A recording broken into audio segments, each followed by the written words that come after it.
नमस्कार दोस्तों, आप सभी का स्वागत है हमारे YouTube channel VCS basic physics में। और आज के इस वीडियो में हम कक्षा 11 का टॉपिक लेकर चल रहे हैं आयतन प्रत्यास्थता गुणांक। आयतन प्रत्यास्थता गुणांक को हम बीटा से प्रदर्शित करते हैं।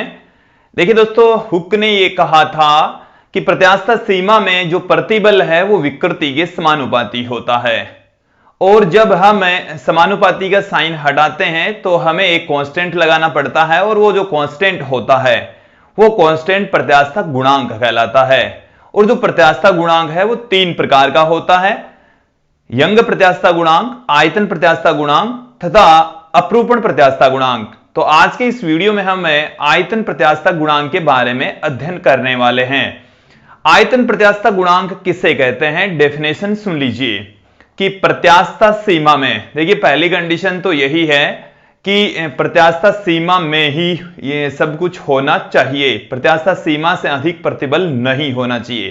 तो प्रत्यास्थता सीमा में अभिलंब प्रतिबल तथा आयतन विकृति का अनुपात आयतन प्रत्यास्थता गुणांक कहलाता है। एक बार फिर से सुन लीजिए कि प्रत्यास्थता सीमा में अभिलंब प्रतिबल तथा आयतन विकृति का अनुपात आयतन प्रत्यास्थता गुणांक कहलाता है। इसे हम बीटा से प्रदर्शित करते हैं। तो देखिए क्या मिलता है हमें इसका फॉर्मूला कि प्रत्यास्थता सीमा में, प्रत्यास्थता सीमा में, प्रत्यास्थता सीमा में, प्रत्यास्थता सीमा में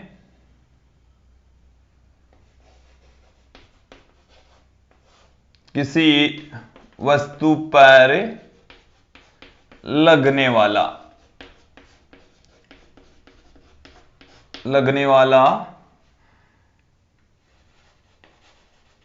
अभिलंब प्रतिबल,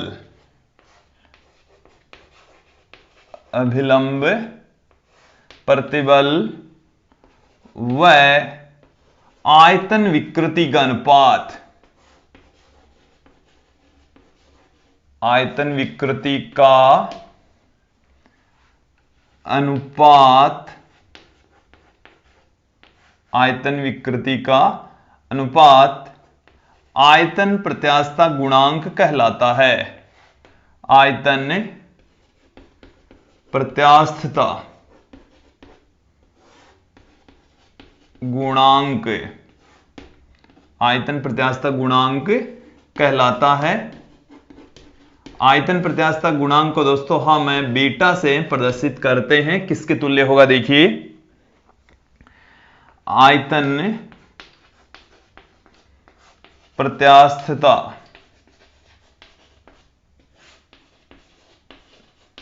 गुणांक, आयतन प्रत्यास्थता गुणांक बीटा, ये बराबर होगा अभिलंब प्रतिबल, अभिलंब प्रतिबल। जो अभिलंब प्रतिबल होता है वो सदैव पृष्ठ के लंबवत काम करता है, तथा आयतन विकृति का अनुपात, आयतन विकृति, इन दोनों का जो रेशियो है, अनुपात है, उसी को ही हम आयतन प्रत्यास्थता गुणांक कहते हैं। यहां पर हम देखेंगे कि जैसे हमारे पास में कोई वस्तु है, इस तरीके से हम एक गोलाकार वस्तु कंसीडर कर लेते हैं, या इसी टाइप की कोई वस्तु कंसीडर कर लेते हैं। और जब इसके ऊपर चारों ओर से अभिलंब प्रतिबल लगाया जाता है तो इसके आयतन में कमी आ जाती है, इसके आयतन में कमी आ जाती है। और जैसे हम ये कंसीडर कर लें कि इसके आयतन में इस तरीके से कमी आती है, आयतन थोड़ा सा कम हो जाता है। ये जो आयतन कम हुआ है, इस आयतन को हम डेल्टा वी से कह दें। ये जो आयतन कम हुआ है वो डेल्टा वी है। प्रारंभिक जो आयतन है, प्रारंभिक आयतन वो हमारे पास में कंसीडर कर लेते हैं वी है, और यह है आयतन में परिवर्तन। जब प्रतिबल लगाया जाता है तो आयतन में डेल्टा वी का परिवर्तन हो जाता है। और जो प्रतिबल है वो इसके ठीक लंबवत दिशा में काम करते हैं। ये जो बल है वो सब मिलाकर F के तुल्य लगता है। और इसका जो पृष्ठीय क्षेत्रफल है, वस्तु का पृष्ठीय क्षेत्रफल, वस्तु का पृष्ठीय क्षेत्रफल, वस्तु का जो पृष्ठीय क्षेत्रफल है वो हम एक के इक्वल लेकर चलेंगे। तो देखिए दोस्तों, यहां से यदि ये सब कुछ हम लेकर चलते हैं तो हमारे पास में अभिलंब प्रतिबल और आयतन विकृति की वैल्यू किसके तुल्य आएगी वो अब हम देख लेते हैं। तो देखिए दोस्तों, किसके तुल्य होगा, माना V आयतन की वस्तु पर, V आयतन की वस्तु पर, V आयतन की वस्तु पर, V आयतन की वस्तु पर F बल लगाने पर, F बल लगाने पर डेल्टा V आयतन में कमी आ जाती है, आयतन में कमी आ जाती है। देखिए यहां पर अभिलंब प्रतिबल की वैल्यू किसके तुल्य होगी वो देख लीजिए, अभिलंब प्रतिबल। तो जो अभिलंब प्रतिबल होता है दोस्तों वो होता है बल बट्टे में क्षेत्रफल, तो वो है F अपॉन में एक के इक्वल। फिर यहां से आप देखेंगे आयतन विकृति किसके तुल्य होती है, तो जो आयतन विकृति है वो है आयतन में परिवर्तन बट्टे में प्रारंभिक आयतन। तो आयतन में परिवर्तन डेल्टा V और प्रारंभिक जो आयतन है वो है V। तो इन दोनों का जो रेशियो है F अपॉन में A और डेल्टा V अपॉन में V, उसी को ही हम आयतन प्रत्यास्थता गुणांक कहते हैं, बीटा कहा जाता है। तो बीटा बराबर हमें क्या मिल रहा है ये देख लीजिए, F अपॉन में A बट्टे में डेल्टा V अपॉन में V, ये हमें मिल चुका है। तो यहां से आप देखेंगे इसे हम किस तरीके से लिख सकते हैं, F बट्टे में A और ये जो V है वो कहां चला जाएगा ऊपर, डेल्टा V यहां पर है नीचे। ये जो F बट्टे में A होता है दोस्तों, इसको हम यहां पर दाब पुट कर सकते हैं, दाब के द्वारा इसे लिखा जा सकता है। तो जब इसको हम दाब के द्वारा पुट करेंगे तो दोस्तों यहां पर एक नेगेटिव साइन भी आप लोगों के सामने रख रहे हैं। ये जो ऋणात्मक चिन्ह है वो हमें ये बताता है कि जब प्रेशर धनात्मक होता है, दाब धनात्मक होता है तो आयतन में कमी होती है। मतलब जब प्रेशर बाहर से लगाएंगे तो इसके आयतन में कमी आ जाएगी, वो ये नेगेटिव साइन शो करता है। तो जो बीटा है वो माइनस में पीवी अपॉन में डेल्टा वी के तुल्य होता है।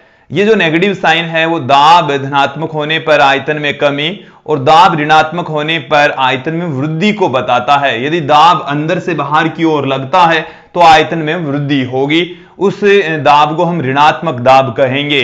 तो ये नेगेटिव साइन इस बात को बताता है कि जब दाब धनात्मक तो आयतन में कमी, दाब ऋणात्मक तो आयतन में वृद्धि होती है। यहां ऋणात्मक चिन्ह यह बताता है कि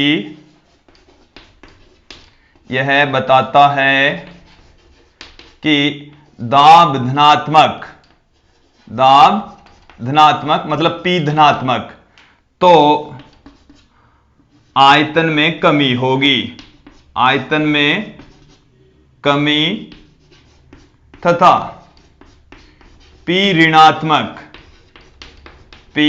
ऋणात्मक तो आयतन में वृद्धि होगी,